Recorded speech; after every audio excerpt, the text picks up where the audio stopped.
Hello everyone, आज date है 16 दिसंबर 2021 और द हिंदू न्यूज एनालिसिस में आपका स्वागत है। इस वीडियो में हम द हिंदू की इंपॉर्टेंट न्यूज़ को एग्जाम के पॉइंट ऑफ व्यू से डिस्कस करेंगे। नीचे डिस्क्रिप्शन बॉक्स में Telegram channel volcano IAS academy का लिंक दिया हुआ है। आप हमारे Telegram channel volcano IAS academy के साथ में जुड़ सकते हैं। वहाँ पर UPSC, state PSC and other exam के पॉइंट ऑफ व्यू से काफ़ी इंपॉर्टेंट इन्फॉर्मेशन आपके साथ में शेयर की जाती है। तो चलो स्टार्ट करते हैं। वीडियो को स्टार्ट करेंगे एक ज्योग्राफिकल मैप क्वेश्चन के साथ में। और आपका क्वेश्चन आज ये है कि महादेव हिल्स कहाँ पर सिचुएटेड हैं। इनको आपको जाकर के सबसे पहले मैप में व्यू करना है और फिर नीचे कमेंट बॉक्स में आकर के टाइप करना है। कल हमने आपसे क्वेश्चन किया था जो ग्रेट लेक्स के बारे में, तो सबसे पहले उसके बारे में डिस्कशन कर लेते हैं कि ग्रेट लेक्स हैं क्या। देखो यहाँ पर आप मैप देखिए, ग्रेट लेक्स जो हैं वो कनाडा और यूएसए की जो बाउंड्री है, उनकी जो बॉर्डर है वहाँ पर सिचुएटेड है। मेनली 5 लेक हैं और उनमें से इन 5 लेक को कलेक्टिवली अगर हम बोले तो ग्रेट लेक्स के नाम से बोलते हैं। Lake superior, lake Michigan, lake Huron, lake eerie and lake Ontario. और यहाँ पर से सेंट लॉरेंस रिवर का ओरिजिन होता है और फिर सेंट लॉरेंस रिवर के थ्रू जो अटलांटिक ओशन है वहाँ तक ये अपनी कनेक्टिविटी बनाते हैं।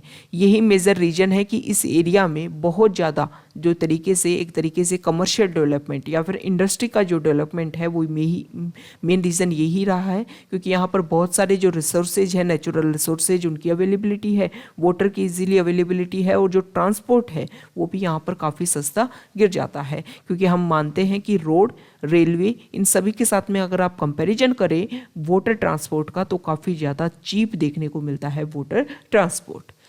अगर हम कंप्लीटली बात करें तो जो ये 5 लेक हैं यहाँ पर, जिनमें से 4 लेक जो हैं वो दोनों की बॉर्डर के ऊपर, आधा हाफ पार्ट जो है वो कनाडा में, हाफ पार्ट जो है वो यूएसए में। लेकिन लेक मिशिगन जो है वो कंप्लीटली यूएसए में सिचुएटेड है।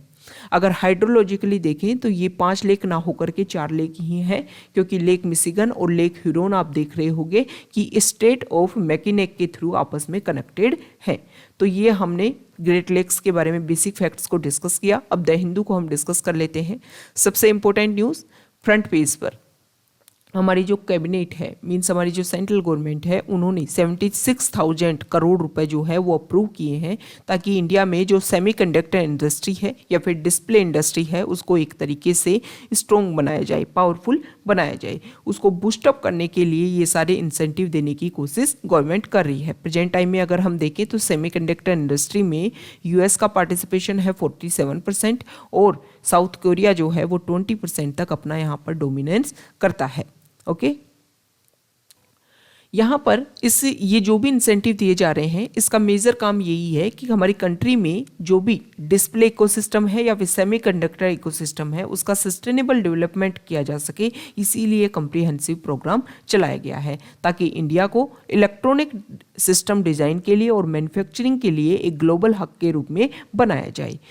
जो गवर्नमेंट है वो इस प्रोग्राम को एक तरीके से एक मतलब डोर की तरह यूज़ कर रही है कि जैसे जैसे हमारे जो स्टेप इसकी तरफ बढ़ते रहेंगे हम काफ़ी ज़्यादा अपने आप को ग्रोथ और डेवलपमेंट के रूप में एस्टेब्लिश कर सकेंगे। ठीक है, नेक्स्ट इंपॉर्टेंट आर्टिकल, अभी हमने कुछ दिनों पहले ही एक हेलीकॉप्टर क्रैश देखा। उसमें हमारे जो इंडिया के फर्स्ट सीडीएस हैं, उनकी wife Madhulika Rawat and other officers, हमारे इंडिया के काफ़ी प्रोमिनेंट ऑफिसर, उनकी डेथ हो गई। उस क्रैश में एक लोन सर्वाइवर बच जाता है, वरुण सिंह, और काफ़ी एक होप रखी जाती है कि अगर वो सेव होते हैं, ना सिर्फ इस इंसिडेंट के बारे में पता चलेगा बल्कि हमारे जो एक प्रोमिनेंट ऑफिसर है वरुण सिंह, वो भी सेव रहेंगे इंडिया के लिए।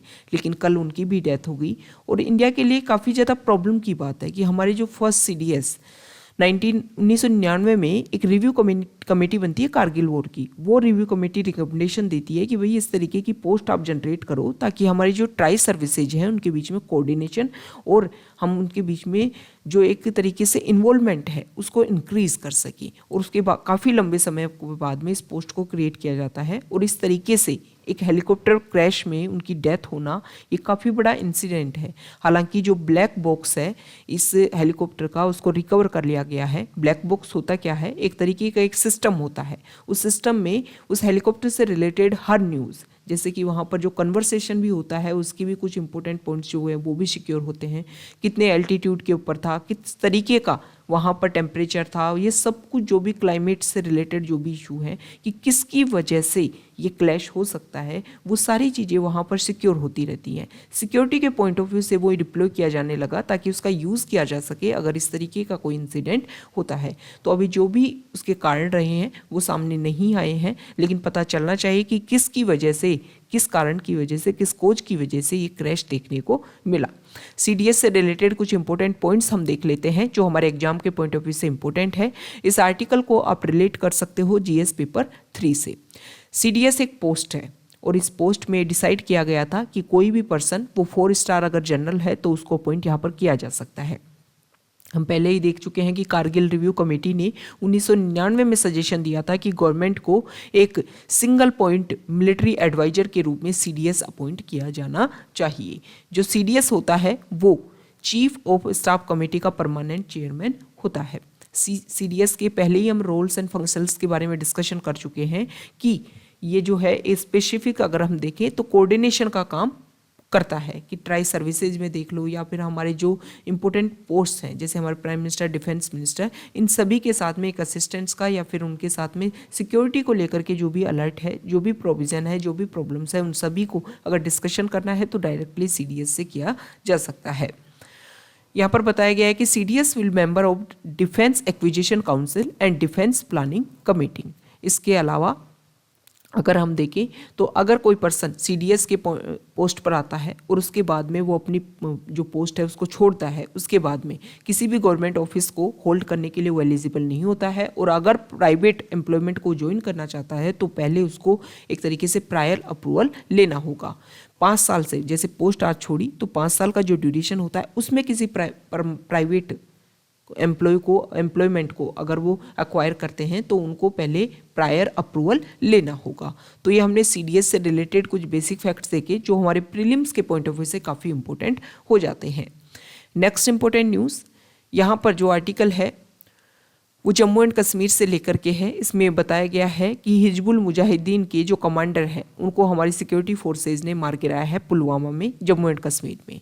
इस तरीके के इशू हम देख रहे हैं कि जम्मू एंड कश्मीर में काफ़ी ज़्यादा देखने को मिल रहे हैं। कल परसों अगर हम यस्टरडे अगर हम बात करें तो हमने ये देखा था कि जो जम्मू एंड कश्मीर की जो आर्मी है वहाँ पर उनके ऊपर अटैक हो जाता है, जिसकी वजह से कुछ पर्सनल जो है आर्मी पुलिस, वहाँ की जम्मू एंड कश्मीर की जो पुलिस है उसके ऊपर अटैक हो गया और अटैक होने की वजह से कुछ लोगों की वहाँ पर डेथ भी हो जाती है। इस तरीके का जो इंटरनल सिक्योरिटी वाला इशू अगर हम देखें तो हमारे इंडिया के अदर रीजन जैसे नॉर्थ ईस्ट वाला इशू हम देखें वहाँ पर भी काफ़ी सेपरेटिस्ट मूवमेंट इस तरीके के चलते हैं, जिसकी वजह से जो हमारी लोकल पॉपुलेशन है उनको भी काफ़ी ज़्यादा इसका नुकसान होता है।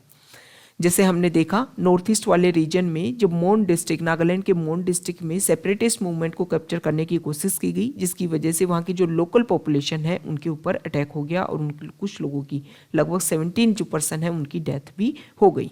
तो इसका सीधा सा सॉल्यूशन ये है कि हमें हमारे जो बॉर्डर्स हैं उनको काफ़ी ज़्यादा सिक्योर करना चाहिए। लेकिन जब भी हमें किसी इशू से लड़ना है तो हमारी जो पॉपुलेशन है अगर उसके बीच में कोऑर्डिनेशन और कोऑपरेशन अगर हो तो हम बहुत सारे इश्यूज से बहुत ही इजीली लड़ सकते हैं। तो इसके लिए यही बोला गया है कि हमारी जो लोकल पॉपुलेशन है उसके साथ में हमारा कोऑर्डिनेशन काफ़ी अच्छा होना चाहिए। Next important article page number 5 से यहाँ पर सुप्रीम कोर्ट ने बोला है मुल्ला पेरियार डैम को लेकर के। सुप्रीम कोर्ट ने बोला है कि देखो तमिलनाडु और केरला के बीच में क्लैश देखने को मिल रहा है कुछ इश्यूज को लेकर के। एक तो मुल्ला पेरियार डैम जो है वो काफ़ी पुराना हो चुका है तो इसका रिकंस्ट्रक्शन के लिए बात बोली जा रही है। दूसरा ये भी बोला जा रहा है कि ये सिचुएटेड है केरला में लेकिन इसके ऊपर कंट्रोल जो है वो तमिलनाडु का है, जिसकी वजह से बहुत बार without any prior approval, without any warning यहाँ से जो वो एक्स्ट्रा वाटर है उसको रिलीज़ कर दिया जाता है, जिसकी वजह से यहाँ पर जो लोअर एरियाज़ में जो केरला के पॉपुलेशन रहती है उनको काफ़ी ज़्यादा नुकसान होता है। सुप्रीम कोर्ट ने बोला है कि डे टू डे बेसिस पर जो मैनेजमेंट होना चाहिए डैम का उसके बारे में जो भी इन्फॉर्मेशन है वो शेयर नहीं की जा सकती, क्योंकि इस तरीके की जो चीज़ें हैं वो आप बता नहीं सकते किसी को। इसीलिए देखो यहाँ पर जो मुल्ला पेरियार डैम है इसके बारे में अगर हम कुछ बेसिक फैक्ट्स देखें जो हमारे एग्जाम के पॉइंट ऑफ व्यू से इम्पोर्टेंट है, इसके लिए ये जो मुला पेरियार डैम है काफ़ी प्रेजेंट टाइम में काफ़ी ज़्यादा इशू में चला हुआ है, बहुत रेगुलर, हर तीसरे दिन न्यूज़ में रह रहा है, हर तीसरे दिन न्यूज़पेपर में आ रहा है। तो इसको लेकर के बेसिक फैक्ट्स, और अगर हम देखें डैम को लेकर के मेंस में क्वेश्चन आ सकता है कि डैम का किस तरीके रिकंस्ट्रक्शन होना चाहिए या कौन कौन से इश्यूज हैं जिनको लेकर के एक कोशिश की जानी चाहिए। ठीक है, अभी डैम को रेगुलेटरी करने के लिए सेंट्रल गवर्नमेंट भी इसमें इंटरफेयर कर रही है और इसमें वो बिल पास करवाया गया है अभी विंटर सेशन में, जिसको लेकर के बहुत सारे जो स्टेट हैं उन्होंने इसका अपोज भी किया है कि जो हमारी स्टेट की जो पावर है उसको डाइल्यूट करने की कोशिश कर रही है सेंट्रल गवर्नमेंट। अगर हम कंपैरिजन करें पूरे वर्ल्ड से तो इंडिया में जो डैम की अवेलेबिलिटी है वो 3rd नंबर पर है। बहुत सारे डैम ऐसे हैं जो काफ़ी पहले बने हुए थे, उनका रिकंस्ट्रक्शन करने की ज़रूरत है। बहुत सारे छोटे बड़े डैम, तो 3rd नंबर पर इंडिया एग्जिस्ट करता है। मुला पेरियार डैम को लेकर के कुछ बेसिक फैक्ट्स हम देखेंगे, प्रीलिम्स के पॉइंट ऑफ व्यू से आपके लिए इंपॉर्टेंट है और मेंस के पॉइंट ऑफ व्यू से भी इंपॉर्टेंट है।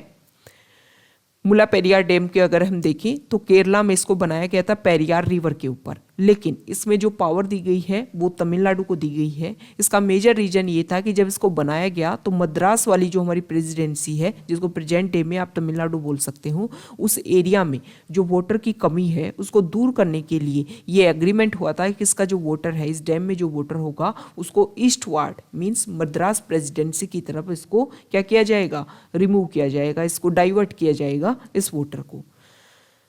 नेक्स्ट इंपॉर्टेंट न्यूज़ यहाँ पर देखिए, अभी हमने कुछ डाटा देखे, वर्ल्ड इनइक्वलिटी जो रिपोर्ट आती है, वर्ल्ड इनइक्वलिटी रिपोर्ट, इसका जो लेटेस्ट एडिशन आया है 2021 का, उसमें ये बताया गया है कि एक तरीके से पूरे वर्ल्ड में ग्लोबली लेवल पर अगर हम देखें तो पुअर और जो रिच हैं उनके बीच में जो गैप है वो इंक्रीज होता जा रहा है। जो रिच पर्सन है, जो रिच पर्सनैलिटीज़ हैं उनकी इनकम जो है वो इंक्रीज होती जा रही है और जो पुअर पर्सन है उनकी जो इनकम है वो डिक्रीज होती जा रही है। अगर हम देखें तो पूरे ग्लोबल लेवल पर जितनी भी इनकम होती है उसमें से टॉप 10% जो पॉपुलेशन है उनके पास में 50% तक इनकम उन लोगों की होती है। ठीक है, मतलब पूरे वर्ल्ड में जितने भी रिच पर्सन हैं उनमें वो 10% पॉपुलेशन को कवर करते हैं और 52% पूरे वर्ल्ड की जो इनकम है उसको कवर करते हैं। और जो पुअर पर्सन है जिसमें आधी पॉपुलेशन आ गई, लेकिन उनके पास में अगर इनकम लेवल देखें तो पूरे वर्ल्ड की 8.5% तक ही वो लोग अर्न करते हैं। तो ये इनइक्वलिटी ना सिर्फ इंडिया में इंक्रीज होती जाती है बल्कि पूरे वर्ल्ड में अगर हम देखें तो इस तरीके का जो डिफरेंस है, जो गैप है, वो एक तरीके से वाइडन होता जा रहा है। Next important article page number 8 से यहाँ पर देखिए, एक सेकेंड,